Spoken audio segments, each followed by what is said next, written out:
Hello out there and welcome to the Stuffed Animal Theater, the SAT that people actually enjoy. Today's production is going to be the prologue and first two scenes of Scene 2 of Shakespeare's Romeo and Juliet, starring Anakin as Romeo. Hello everyone, I'm just so amazed that I get to be Hamlet and Romeo. Like, how many people can say that? Tahiri as Juliet. Hello, everybody. I was a little disappointed that I didn't get to be Ophelia last time, but I hope you're ready to see me as Juliet now. Garfield as Benvolio. Well, let's get this over with. I was only cast as Benvolio because I'm orange and have black stripes like Anakin. Oh, and this blue thing is a wall for Romeo to jump over, just in case you were wondering. Sylvia as Nurse. Hello, dearies. Fernando as the Prince. Greetings and salutations. Now, you may be thinking to yourself, hold on a minute, the Prince isn't in any of those scenes up there. Well, you're right. I'll be playing the chorus. Instead of having a bunch of us come out and sing the sonnet that starts each act, I'll merely be reading it as the Prince. I hope you don't consider this an overuse of artistic license. And introducing Morton as Mercutio. Hola, mis amigos nuevos. Mi nombre es Chuy, pero me llamo Morton. Mi madre es americano, pero no es estadounidense. Y mi padre es de Irlanda. And don't worry, I can speak English just fine, although you might hear me break out in an Irish twang every once in a while. And now let the production begin. Now old Desire doth in his deathbed lie, and young Affection gapes to be his heir. That for which Love groaned for and would die, with tender Juliet matched is now not fair. Now Romeo is beloved, and loves again, alike bewitched by the charm of looks, but to his foes supposed he must complain, and she still love sweets bait from fearful hooks. Being held a foe, he may not have access to breathe such vows as lovers use to swear, and she as much in love, her means much less to meet her new beloved anywhere. But passion lends them power, time means to meet, tempering extremities with extreme sweet. And scene.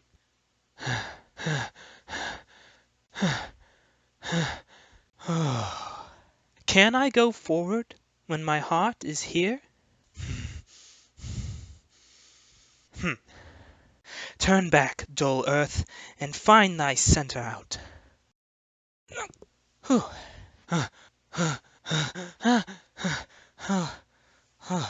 Romeo! My cousin! Romeo! Romeo! He is wise, and on my life hath stolen him home to bed. He ran this way and leaped over this orchard wall. Call, good Mercutio. Nay, I'll conjure too. Romeo, humours, madman, passion, lover, appear thou in the likeness of a sigh. Speak but one rhyme, and I am satisfied. Cry but ay me, pronounce but love and dove. Speak to my gossip Venus one fair word, one nickname for her purblind son and heir, young Abraham Cupid. He that shot so true when King Cophetua loved the beggar maid. He heareth not, he stirreth not, he moveth not. The ape is dead, but I must conjure him. I conjure thee by Rosaline's bright eyes, by her high forehead and her scarlet lip, by her fine foot, straight leg, and quivering thigh, and the mazeness that there adjacent lie, that in thy likeness thou appear to us. And if he hear thee, thou wilt anger him.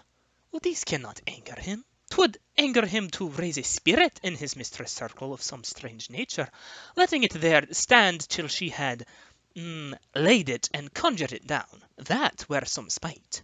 My invocation is fair and honest. In his mistress' name I conjure only but to raise up him.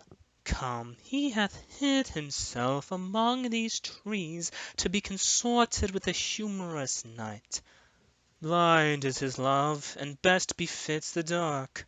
If love be blind, love cannot hit the mark. Now he will sit under a medlar tree, and wish his mistress were that kind of fruit as maids call medlars when they laugh alone. Oh, Romeo, that she were! Oh, that she were an open, etc., and thou a popern pear. Romeo, good night. I'll to my truckle bed. This field bed is too cold for me to sleep. Come, shall we go? Go then, for 'tis in vain to seek him here that means not to be found. He just had scars that never felt a wound. Now, but soft! What light through yonder window breaks? It is the east, and Juliet is the sun. Arise, fair sun, and kill the envious moon, who is already sick and pale with grief that thou, her maid, art far more fair than she. Be not her maid, since she is envious. Her vestal livery is but sick and green, and none but fools do wear it. Cast it off. It is my lady. Oh, it is my love! Oh, that she knew she were! She speaks, yet she says nothing. What of that? Her eye discourses. I will answer it. Oh, I am too bold. 'Tis not to me she speaks. Oh, two of the fairest stars in all the heaven, having some business, do entreat her eyes to twinkle in their spheres till they return. What if her eyes were there, and they in her head? The brightness of her cheek would shame those stars, as daylight doth a lamp. Her eyes in heaven would through the airy region stream so bright that birds would sing and think it were not night. Oh, see how she leans her cheek upon her hand. Oh, that I were a glove upon that hand, that I might touch that cheek. Ay me! She speaks. Oh, speak again, bright angel, for thou art as glorious to this night being over my head as a winged messenger of heaven unto the white upturned wondering eyes of mortals that fall back to gaze on him when he bestrides the lazy pacing clouds and sails upon the bosom of air. Oh, Romeo, Romeo, wherefore art thou Romeo?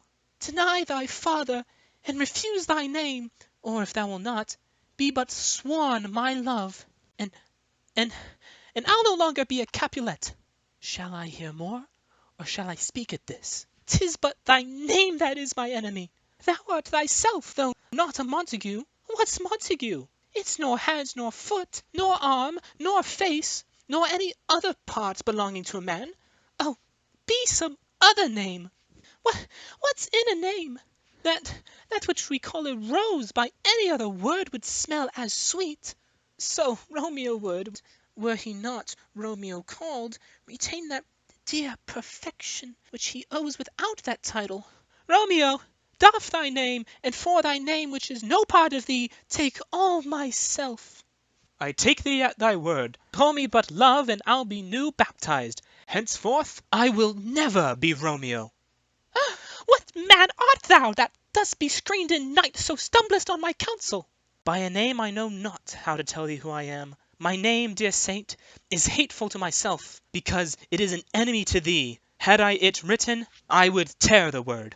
Oh, my ears have not yet drunk 100 words of thy tongue's uttering, yet I know the sound. Art thou not Romeo, and a Montague? Neither, fair maid, if either thee this like. How camest thou hither? Tell me, and wherefore? The orchard walls are high and hard to climb, and the place death, considering who thou art, if any of my kinsmen find thee here. Well, with love's light wings did I o'erperch these walls, for stony limits cannot hold love out, and what love can do, that dares love attempt. Therefore thy kinsmen are no stop to me. If they do see thee, they will murder thee. Alack, there lies more peril in thine eye than 20 of their swords. Look thou but sweet, and I am proof against their enmity. I would not for the world they saw thee here. I have night's cloak to hide me from their eyes, and but thou love me, let them find me here. My life were better ended by their hate than death prorogued, wanting of thy love. By whose direction foundest thou out this place? By love. That first did prompt me to inquire. He lent me counsel, and I lent him eyes. I am no pilot, yet wert thou as far as that vast shore, washed with the farthest sea, I should adventure for such merchandise. Oh, thou knowest the mask of night is on my face, else would a maiden blush bepaint my cheek for that which thou hast heard me speak to-night. Fain would I dwell on form, fain deny what I have spoke. But farewell, compliment. Dost thou love me? I know thou wilt say aye, and I will take thy word. Yet if thou swearest, thou mayst prove false. At lovers' perjuries they say Jove laughs. O gentle Romeo, if thou dost love, pronounce it faithfully, or if thou thinkest I am too quickly won, I'll frown and be perverse, and say thee nay. So thou wilt woo, but else not for the world. Oh, in truth, fair Montague, I am too fond, and therefore thou mayst think my haviour light. But trust me, gentlemen, I'll prove more true than those that have more coying to be strange.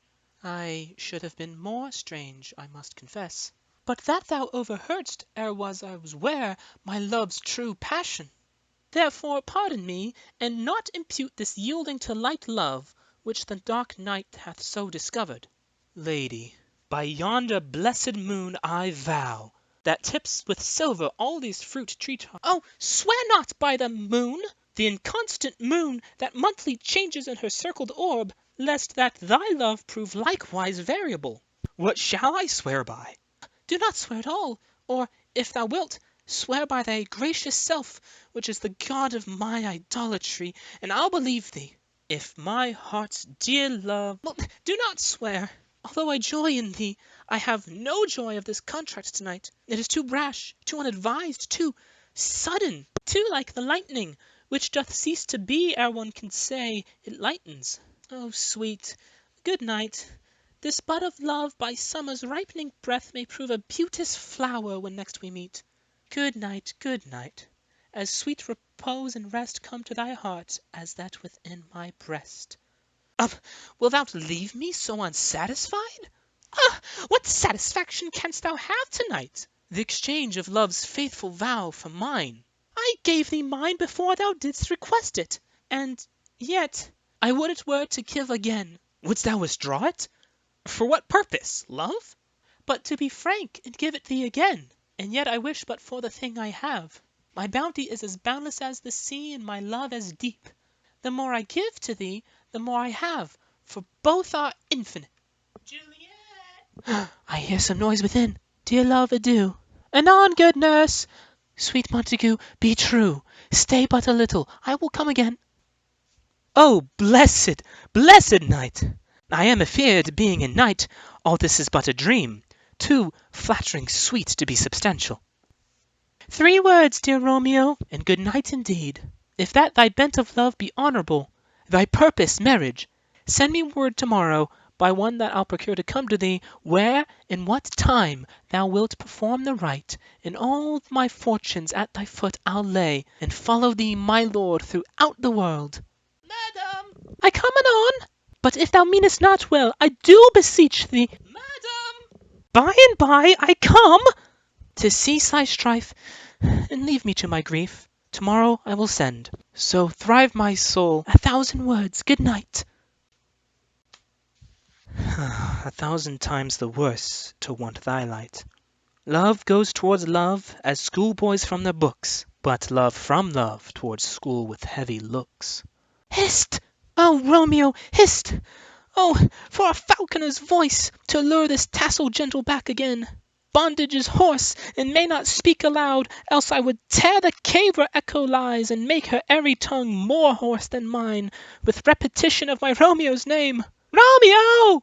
It is my soul that calls upon my name. How silver sweet sound lovers' tongues by night, like softest music to my attending ears. Romeo! My sweet! At what o'clock to-morrow shall I send to thee? By the hour of 9. I will not fail. 'Tis 20 years till then. I have forgot why I did call thee back. Let me stand here till thou remember it. I shall forget to have thee still stand there, remembering how I love thy company. And I'll still stay to have thee still forget, forgetting any other home but this. 'Tis almost morning. I would have thee gone, and yet no farther than a wanton's bird that lets it hop a little from her hand, like a poor prisoner in his twisted gyves, and with a silken thread plucks it back again, so loving, jealous of his liberty. I would I were thy bird. Oh, sweet, so would I, yet I should kill thee with much cherishing. Good night. Oh, parting is such sweet sorrow that I shall say good night till it be morrow. Sleep dwell upon thy eyes, peace in thy breast. Would I were sleep and peace so sweet to rest. Hence will I to my ghostly father's cell, his help to crave and my dear hap to tell. And that was the prologue and the first two scenes of Shakespeare's Romeo and Juliet. The first take, at least. I apologize if the lighting was bad. It looked fine over there on the TV. But then it took me like 7/8, 15/16 of the way through the play to realize it's brighter over there than it is on here. I might not have time to do a retake, so if you had to suffer through the bad lighting, I'm sorry. If it was better than I thought, yay! The lighting issues aside, I would like to thank my Nana for getting me Morton. I know it says Chewy on the tag, but I have named him Morton. And I'm just going to keep reminding you that I bought Fernando from a friend of mine who makes stuffed animals just like these, and more, at her Etsy store, which you can check in the description. Now, I'm not entirely sure what I'm going to do next, but it's not going to be Shakespeare. It's time to move on to something a little bit more modern. I'll surely go back to Shakespeare at some point, but time to expand the SAT's horizons a bit, don't you think? But you can see that on the next episode. Thank you very much for watching. Please do all the regular YouTube things if you're so inclined. And until next time, TTFN. Ta-ta for now.